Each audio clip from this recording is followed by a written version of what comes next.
Welcome to the White House. So it is an absolute honor and pleasure to say that to all of you today.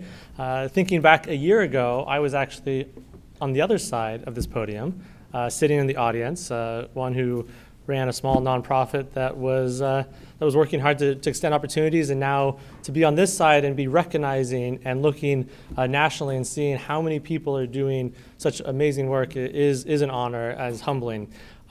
Today, a number of things have happened. In fact, this morning we just met with individuals from all 50 states.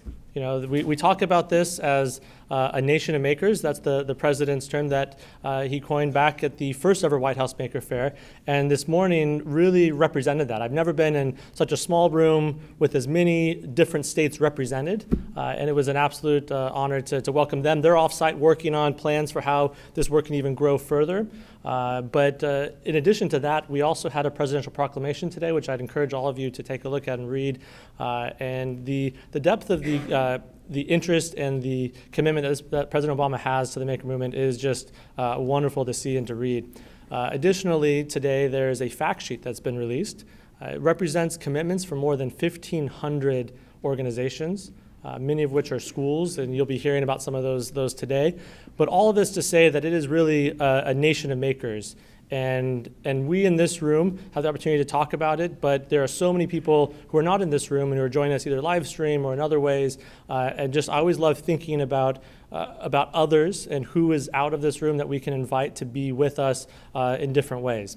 So without further ado now, I'm going to move into the panel session of the Champions of Change. We have these individuals that you should have their bios in front of you. So we're not going to go through and read their entire bios, and we couldn't even capture everything and what we were able to write up about them here. But they are some absolute amazing individuals representing a wide range. There were more than 600 submissions, and I do not envy the folks that had to narrow that down because there were just so many that could be up here, but we're honored to have these 10 celebrated today. And to moderate the panel, please allow me to introduce Dava Newman from NASA. She's the Deputy Administrator, and she has a passion for technology and leads a lot of the work done at NASA and that. And one of the things that, if you look in the fact sheet, they talk about is the CubeSat program, which is a wonderful opportunity. 36 states have had schools that have built satellites that have been launched or are on schedule to be launched, and their commitment is to finish the full 50. So we have a true nation of makers. Once again, that theme is recurring. So without further ado, please welcome Dava Newman and the panelists that will be coming up as well.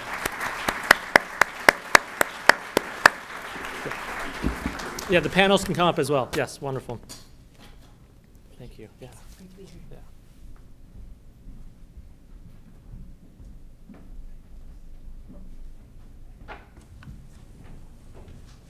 Welcome. How's everyone? Very good.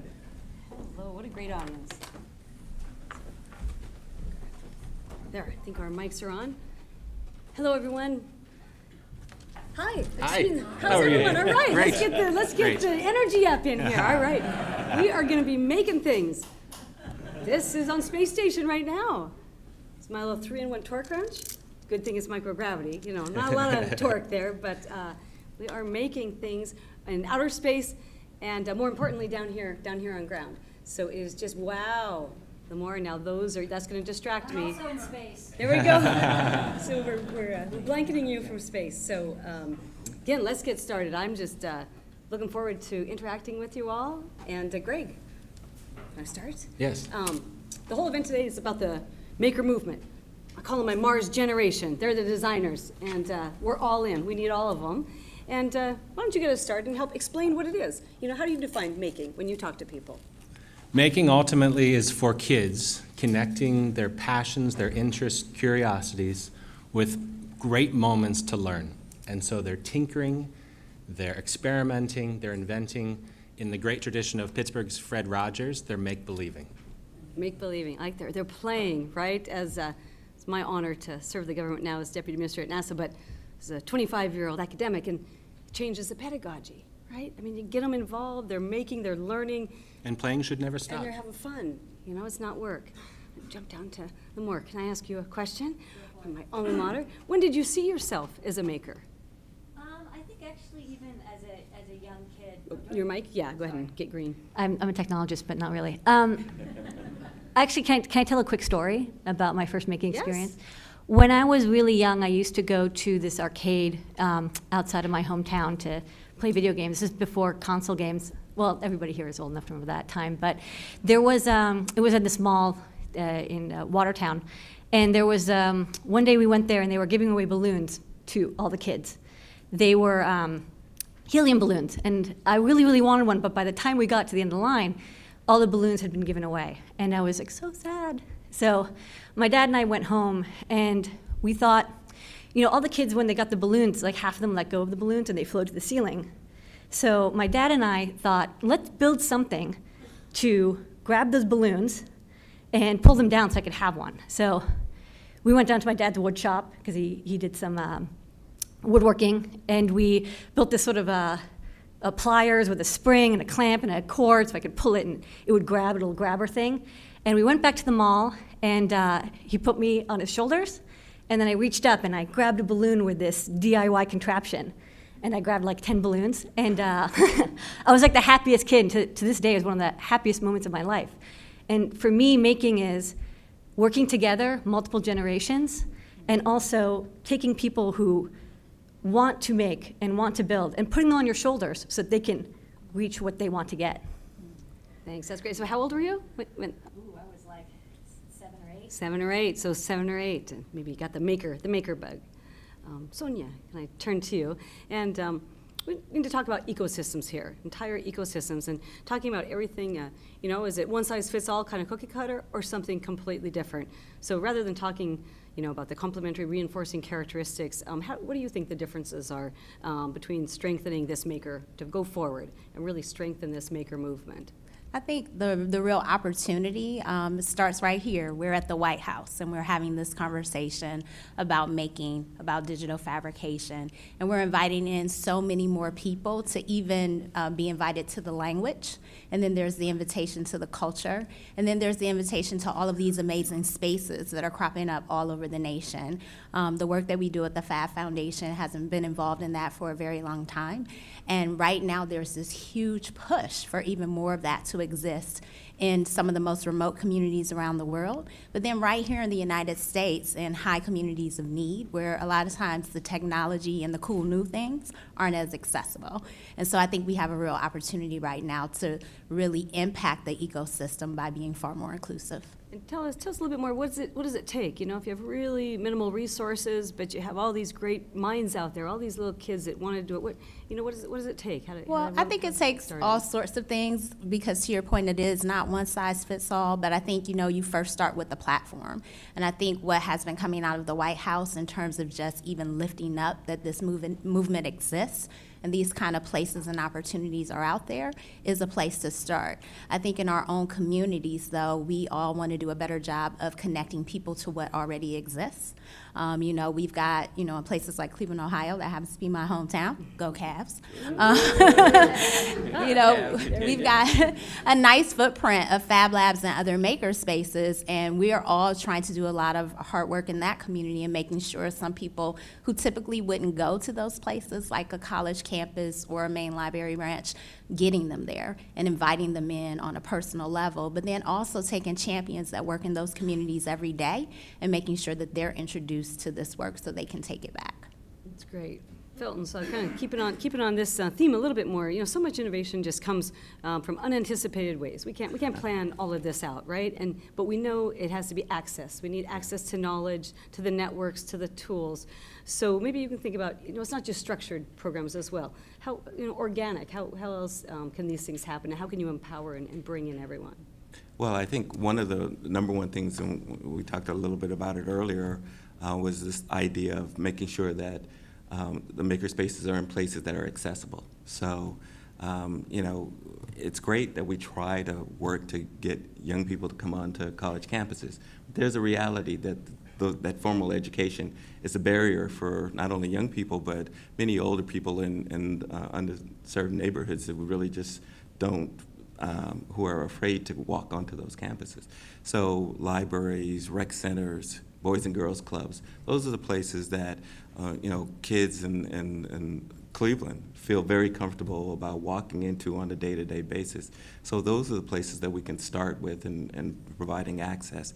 And then, you know, we've got we talk a lot about the maker movement with young people, but, you know, our seniors are folks that we've got to introduce to this movement as well. And, you know, we go into senior centers and we work with them on low-tech, you know, making like sewing and knitting and use intergenerational opportunities for them to teach young people how to sew and knit with a purpose. That's great. So breaking down the barriers and thinking about it as a definitely lifelong learning, right? Get everyone, you know, in, and maybe it's great to focus on the young folks as well, but shout out to the seniors in the crowd, and come on down to Maker Spaces and, you know, make us some tools and things, anything, your creativity, it should be, you know, limitless, boundless. Whatever you can think about, I think we can try to help you make it. And that's really important. Anything you dream about, we can try to help you make it.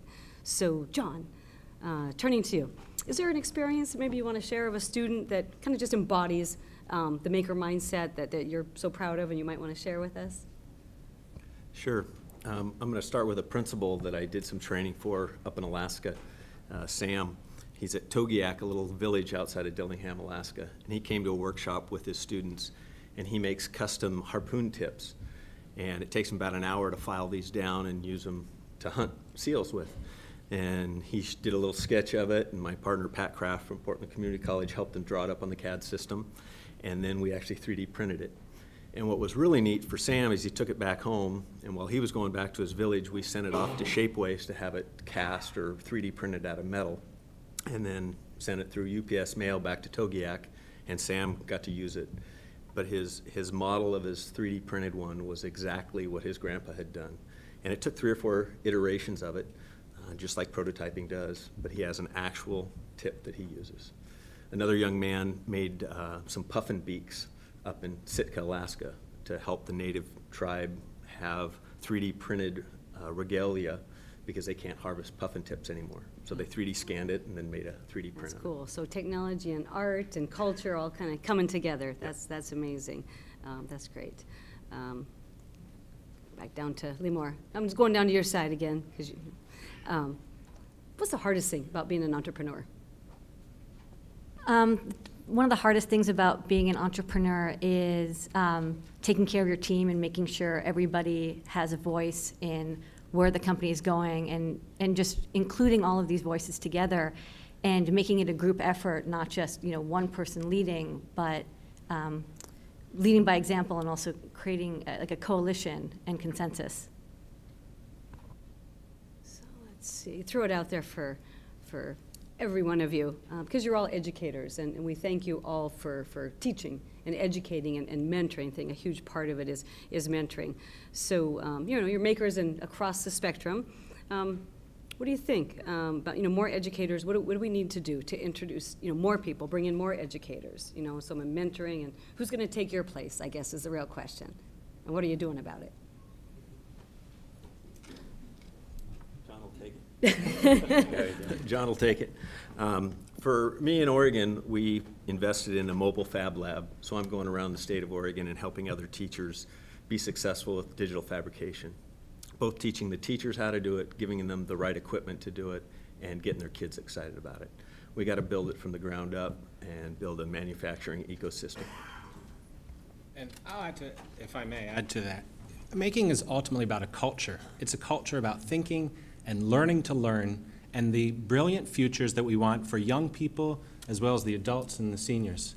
And so what are the front doors that we allow for people? For some people it's going to be making or technology or arts. For some it might be STEM or STEAM and technology-enhanced learning. And so allowing adults themselves, just like the kids, to connect with their own passions and interests in a way that contributes to authentic learning. And then to really rethink the way that we think about our schools and the blending of that with out-of-school organizations, early childhood centers, colleges. I look at Bart Rockler there, the superintendent of the Elizabeth Ford School District. He started with one classroom, reimagining it like the Entertainment Technology Center at Carnegie Mellon University. They've gone on to redesign their school library. They've built a fab lab. They provide professional development for hundreds of educators, not only in their own district, but across the region. They've become a maker district and a beacon for educators across our region in and out of schools. Thank you for that. I'm going to jump in again for anyone, but since this is such a good to shout out, and thank you for what you're doing, I wanted to open it up to other folks. You know, do you have an example? Do you have someone that, you know, has just done phenomenal work that you want to highlight because it might be example for the rest of us? Well, I won't use an example, but I want to add in what's the future.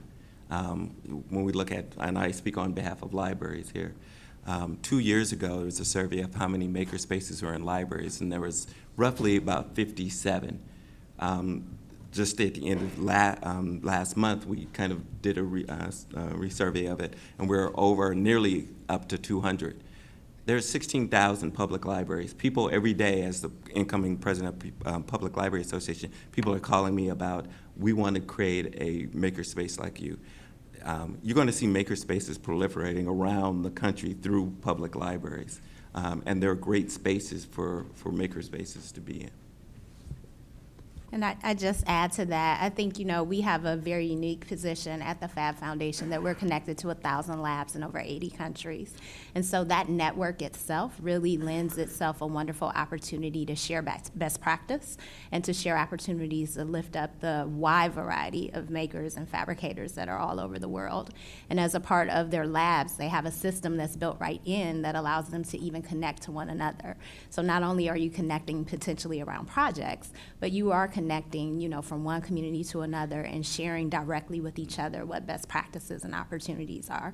I think, you know, in terms of examples of people who are, you know, coming behind us and that are really going to carry this forward, because of that kind of network and because of the foresight of organizations like Chevron to do more, to partner with us and put these kinds of spaces in schools, put them in front of teachers. We have young people like Andrea Lane, who I always talk about, who is a young lady from Cleveland, Ohio.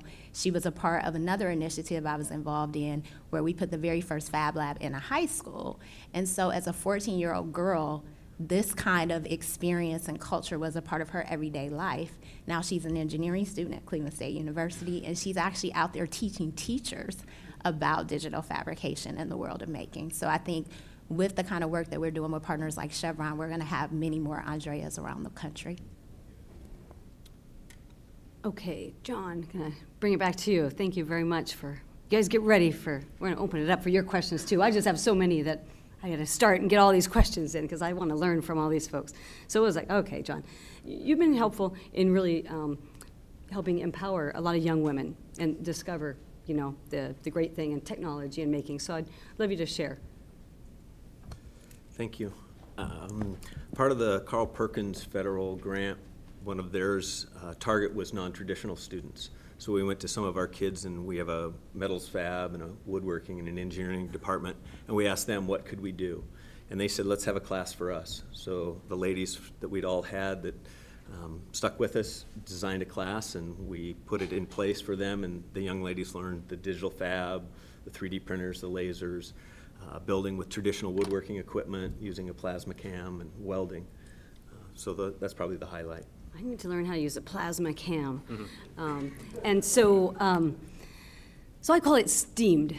And it's relevant, I think, to our today's conversation. I've always called it STEAM for the last decades because the artists, they're the visionaries, they're the storytellers. I learn from them every day, and they help me think about my journey to Mars, because we will be boots on Mars in the 2030s. But coming to Washington in the last year, actually sitting up on the hill, and I didn't have to talk, true story. So I was listening and thinking, and I put a D on it. And it's for all of us, STEAMed. First of all, I'm steamed. I am a little ticked off. I'm steamed. We're not making progress, you know, more quickly and more inclusively, and just in terms of more breakthroughs, because it's on us. It's on us to do this. So that's my D for STEAMed, and it's the 3D maker generation. So I go around and give a lot of talks, and I always say, and I'm going to say it here. So how many of you have done 3D printing? Okay, so, you know, this is a loaded, but not that many hands. I ask that a lot, right? And not many hands go up, and definitely not a lot of hands go up, let's say in our generation, you know, more your exclusives. So I say, but you know, it's on the next generation. That's why we're doing this. It's the next generation, because they're the designers. If they don't see themselves as an aerospace engineer, okay, I'm sad, but they're a designer, and, you know, and they're in. We want to do everything we can to lift them up, because we need every single one of them, every single boy and girl out there to join us. So, Greg, we need to know a little bit more.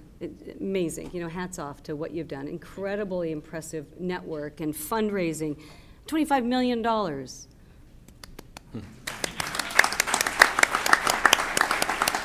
know, each one of these people up here, I'm gonna, you know, have to tell you about their accomplishments if you haven't seen, you know, these bios. I'm just proud to be with you. But so we need to know some secrets. You know, you help all of us get better.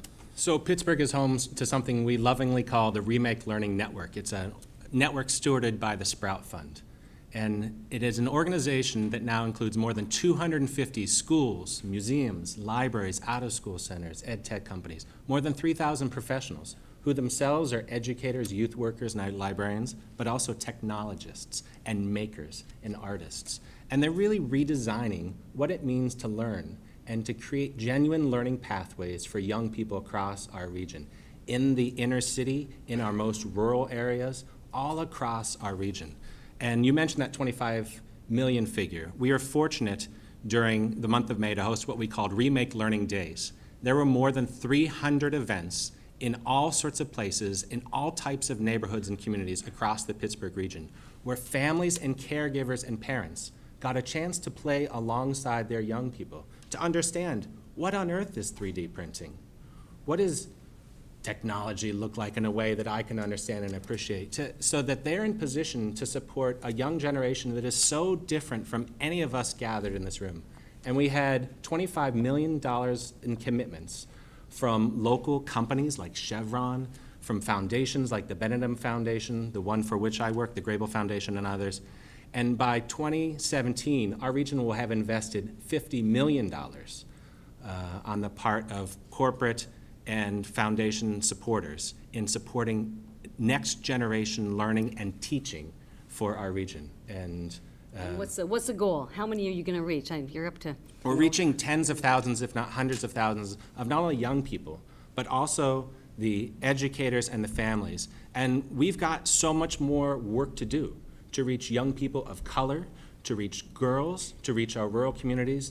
There is a limitless amount of work that we need to do, and that's why this network is so important, because we need all hands on deck, as our colleagues here at the White House encourage us, to make this happen and to build that future that we want for kids. It really is. It's all hands on deck, so I want to, again, open it up to everyone. Tell us a story. What's one of your favorite examples of you empowering a maker, young or old, and that truly moved you, something that sticks in your mind? They made X, Y, or Z, and this is what they did with it. I haven't spoken a bit, but my favorite story is we do a weekly show at my company where we do a show and tell, and we invite people from around the world. They go on a Google Hangout, and it's just a video chat with 10 people, and for half an hour every week, they get to show off what they're building and what they're making. So we have kids from literally around the world. We've had kids from Ukraine, we've had kids from England, we've had a Girl Scout troop from Kansas, like everybody. And we've been doing this show for a couple of years now, and I have my friends come on. I have a friend, Amanda, who's a biomedical engineer. She designs heart valves, electronic ones, for young children. And they share what they do with engineering, like whether it's medicine or art or music, or how they use technology in making to further their goals. And we had a parent email us and say, I've been watching, he's a maker, he's an engineer, and he's been watching with his daughter for 2 years because it's a great way for him to introduce making and technology to her. And after I had my friend Amanda on the show, she turned to him and said, Daddy, are there any boy engineers, or are they all girls? So yay! So I think, and what was really heartening about this is because we work day in, day out. I know all of you guys, and it's a grind. Like it's wonderful to celebrate, but we work so hard, and to know that one girl, her view of what engineering is and what science and technology is was changed, and for like at least another year, she's got this belief. It's so important for us to see those individuals as well as the tens of thousands that we're affecting. Thank you. More stories. Your stories are so powerful. I was just going to share a recent fun story, and it was actually here in Washington, D.C. We had a group of young people from the Fab Lab at IU1, that's Intermediate Unit 1, right outside of Pittsburgh. And they were here as a part of the Chevron STEM Zone at the U.S. Science and Engineering Festival. And this group of young people, they were so inspiring. So first of all, they, took a road trip to Washington, D.C. Many of them had never been outside of their community. And this was the first time that they got to visit the nation's capital. And so there was a huge amount of weight and excitement on them. These are all high school age students. Most of the students have a variety of learning difference. And they spent 2 days here in Washington, D.C., teaching and introducing parents, kids, families from all over the country to this whole notion of what making was, what a digital fabrication laboratory was, and also sharing a little bit about themselves and their community. And I had the privilege of being a part of that with them, getting in their way for the most part, because I'm not a maker of things quite yet. I still have a boot camp or two to go to. But really being able to be there with them side by side and seeing them help other people learn things that they just got introduced to a few months ago, and then also sharing their stories of their dreams and aspirations because of the experience that they've been having in the lab. So it's a really powerful thing to see and to experience. Thank you. Felton, I wanted to ask you, you have this new position, I understand, President-elect of the Public Library Association. It's huge, right? You mentioned the 16,000 public libraries. So from growing up, from your life experience, what's your vision? What do you think? Well, it's always, I've changed a lot from even just like 15 years ago as this brash librarian who would come in and my presentation would start by saying, we're going to change this profession one funeral at a time. That was real motivational. They were just saying, hope it's not my funeral. and I was just like, we have to take on, and libraries were just at a point where we weren't changing. And just about 5 years ago, because of the recession, libraries had to think about how they were going to evolve. And you're starting to see libraries really think about how they're going to be a part of this movement because it's important for their communities and also because it is the natural transition and evolution for libraries. Great. No, we're gonna open it up here. I do have a few more questions, but again, with this audience, I think we'll be able to field a few questions. What are you guys thinking about? Excellent. And then I see a hand back there. Hi, I'm Sean Wheeler with Thank you. We're bringing you good. And we have a mic. Come on up so that everyone can hear you.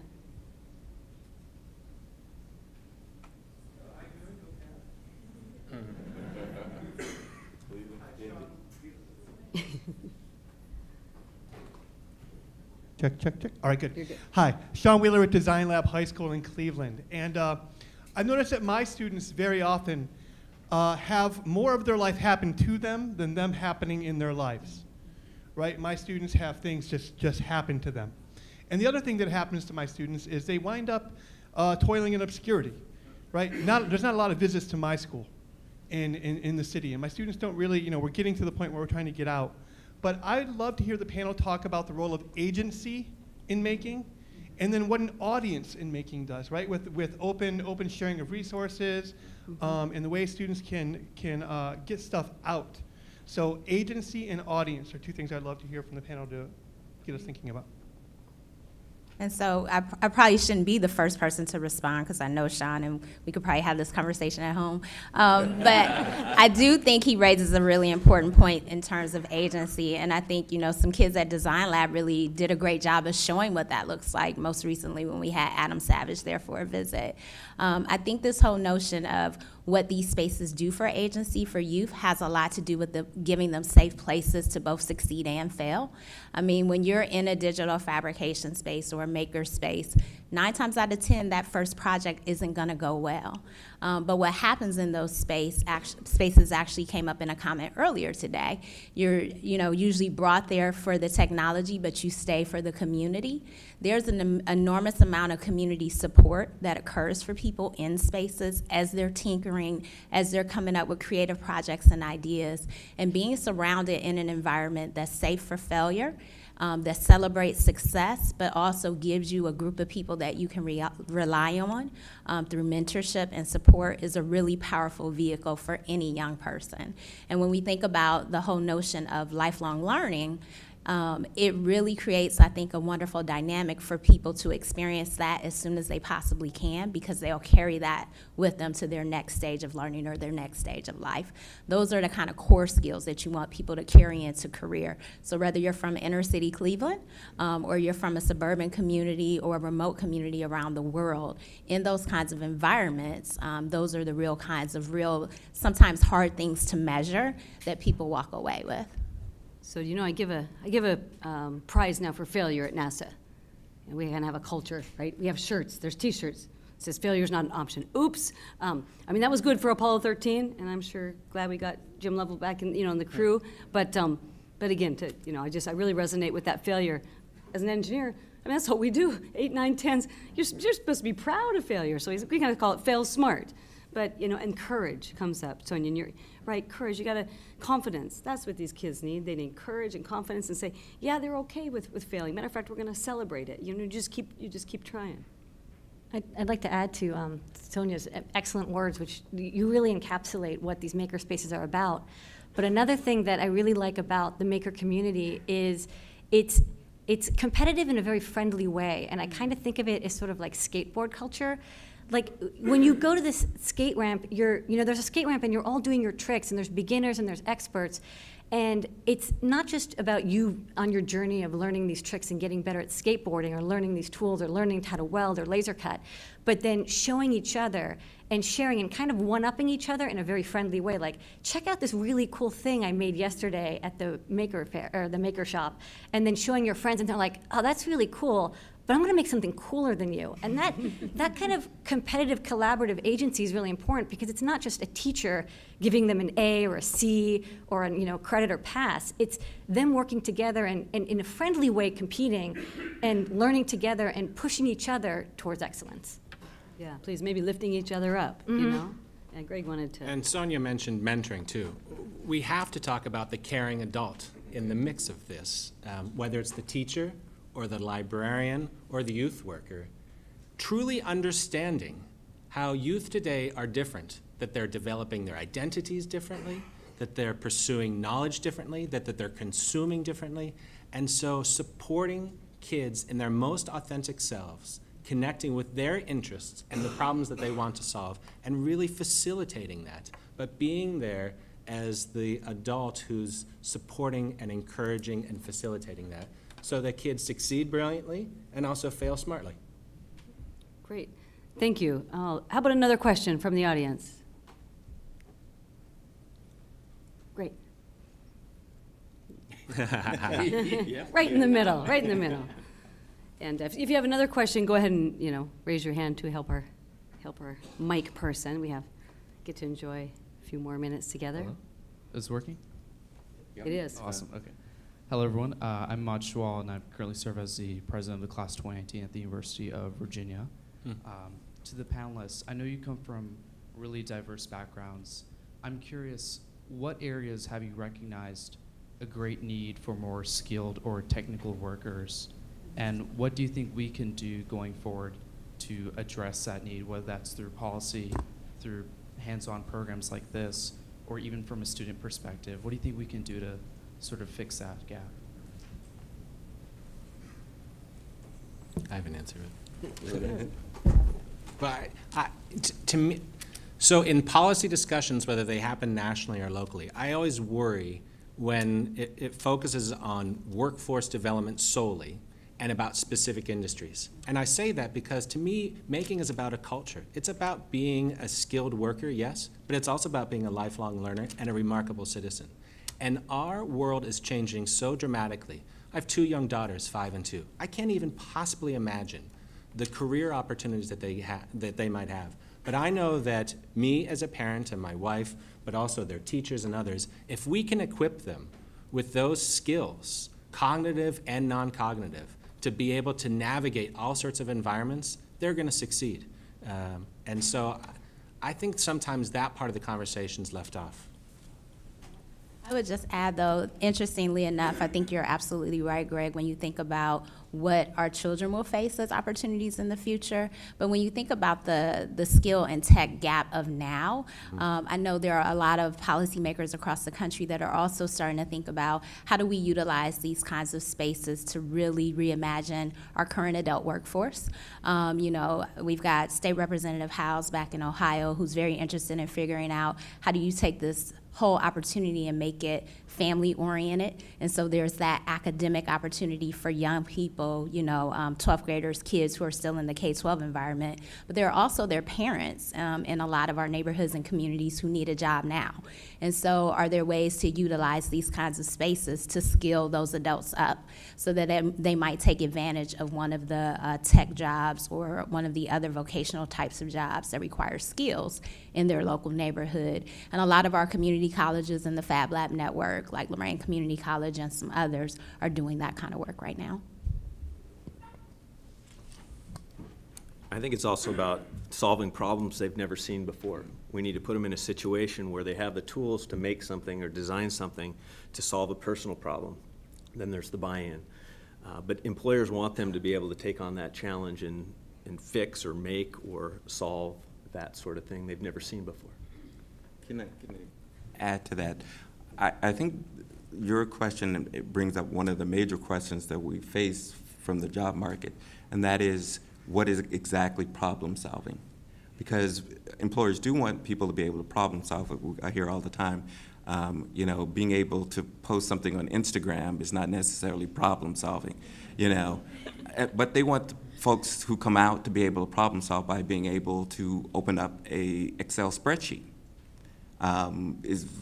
You know, so what the job market is exactly looking for and what we're able to provide in problem solving are two different things, and we've got to mesh those two things together and have conversations with the employers about what problem solving is.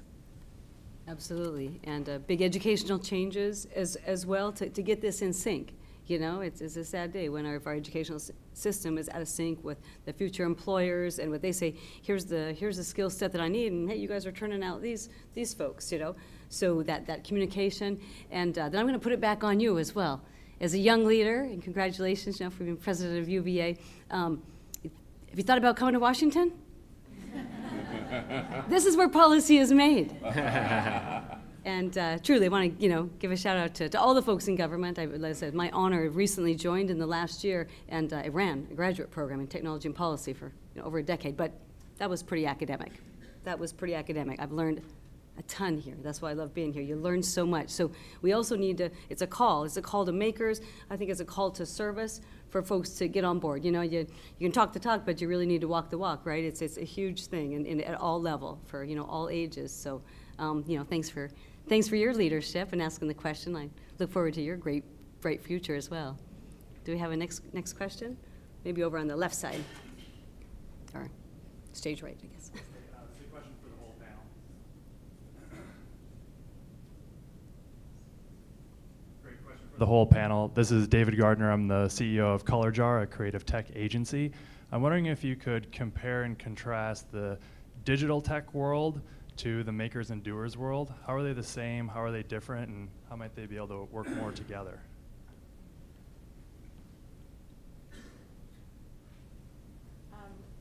I'll take a stab at that one. I think, being a part of the Fab Lab work, it is specifically digital fabrication. So this whole notion of the physical science meeting digital science and bits meaning atoms. And so I always try to think of it as a spectrum.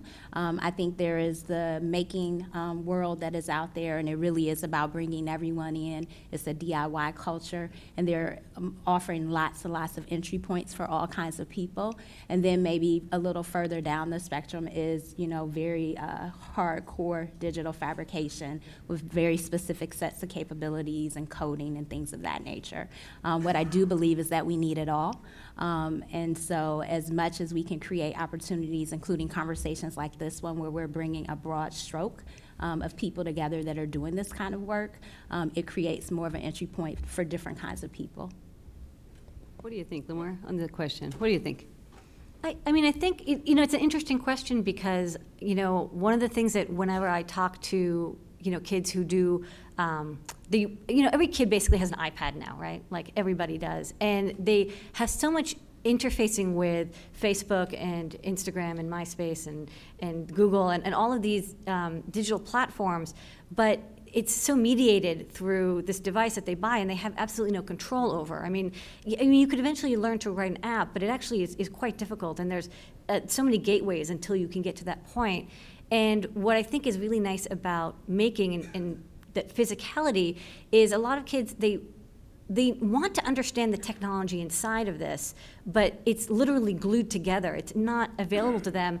And if you contrast this with how you know, the American computer revolution in the 1970s, 80s basically started, was you would get, you know, a Commodore 64 or an Apple or an Amiga. It would come with schematics.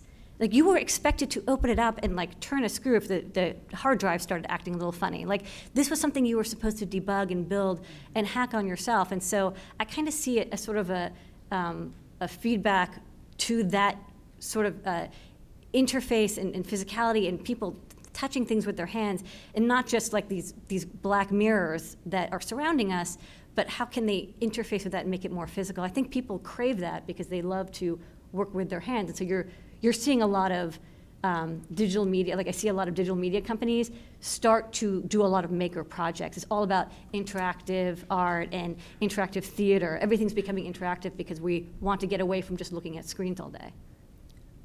Real quick. Yeah, well, Limor uses the word interactive, and while there's something to be sure to celebrate about making, it's why we're here, I also think we have to be comfortable with the messiness and the blending of coding and making and digital fabrication, just as we need to be comfortable with the blending in learning environments and really pivot from education to learning so that expectations don't fall to schools alone, but we really think about our communities as campuses for young and old alike, taking advantage of those small maker spaces or libraries or schools. And there's some messiness with which we all have to get comfortable. It's chaotic. So I want to run through the panel with a last question, and if you had a tagline for us to help us go recruit the millions of girls and boys out there that we want us to join. Couple words, very short. What would it be? A tagline, you know? Okay. Well, I think we are a nation of makers, and we are what we celebrate. So the people in your community, if there's somebody out there who you feel could be elevated and you can put them on your shoulders to show people what making can be about, I think that there is such a wide range of maker experiences that can be put forth so people can see themselves in the maker community. I think that'd be great. Thank you. But my tagline, like 2 words, insanely great. Sorry. That's okay, we're going to Sonia. Sorry. I guess I'd say this movement needs you. Mine would be the great equalizer. Get started wherever you're at. Let's keep making the maker movement. That's good. Yeah, I'm going to come circle back to you, Limor. Oh, no. I'm a former educator. No one gets off that easy. Let's make together. Let's make together. Okay. Well, I want to thank all of you for all you've done.